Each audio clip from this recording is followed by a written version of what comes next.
बुरी संगत उस कोयले के समान है जो गर्म होने पर हाथ को जला देती है और ठंडा होने पर हाथ को काला कर जाती है। आप लोग सोच रहे होंगे कि मैं ये बुरी संगत और कोयले की बात क्यों कर रहा हूं, लेकिन पहले बात करते हैं रामायण की। रामायण के सभी पात्र या किरदार यूं तो काफी मशहूर है और हर एक किरदार से हमें कुछ ना कुछ सीख मिलती है, लेकिन एक किरदार ऐसा है जिससे हमें सीख तो मिलती है लेकिन उस किरदार पर लांछन लगाए जाते हैं। ये किरदार है रानी कैकेयी का। रानी कैकेयी राजा दशरथ की तीसरी और सबसे छोटी पत्नी थी। एक युद्ध में राजा दशरथ के प्राण बचाने पर रानी कैकेयी को इच्छा स्वरूप वरदान मांगने का आशीर्वाद दिया था राजा दशरथ ने।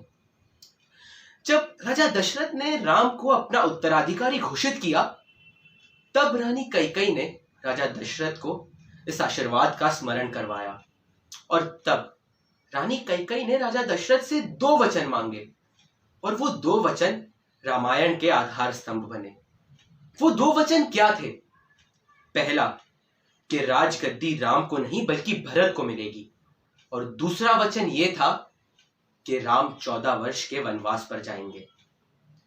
कहा जाता है कि कैकेयी को राम भरत से ज्यादा प्रिय थे, तो फिर ऐसा क्या हो गया कि रानी कैकेयी ने ये 2 वचन मांग लिए? इसका जवाब है बुरी संगत। रानी कैकेयी की दासी, उस दासी ने रानी कैकेयी को अपनी बातों में इस तरह उलझाया और उस दासी ने रानी कैकेयी को कहा कि यदि राम को राजगद्दी मिली तो भरत के भविष्य का क्या होगा, उसकी सुरक्षा का क्या होगा। रानी कैकेयी एक मां के तौर पर गलत नहीं थी, लेकिन बुरी संगत में आकर और जल्दबाजी में फैसला लेने के कारण रामायण काल से लेकर आज तक रानी कैकेयी के ऊपर लांछन लगाया जाता है। और इससे हमें यह सीख मिलती है कि हमें बुरी संगत से दूर रहना चाहिए और अपने फैसले सोच समझ कर करने चाहिए।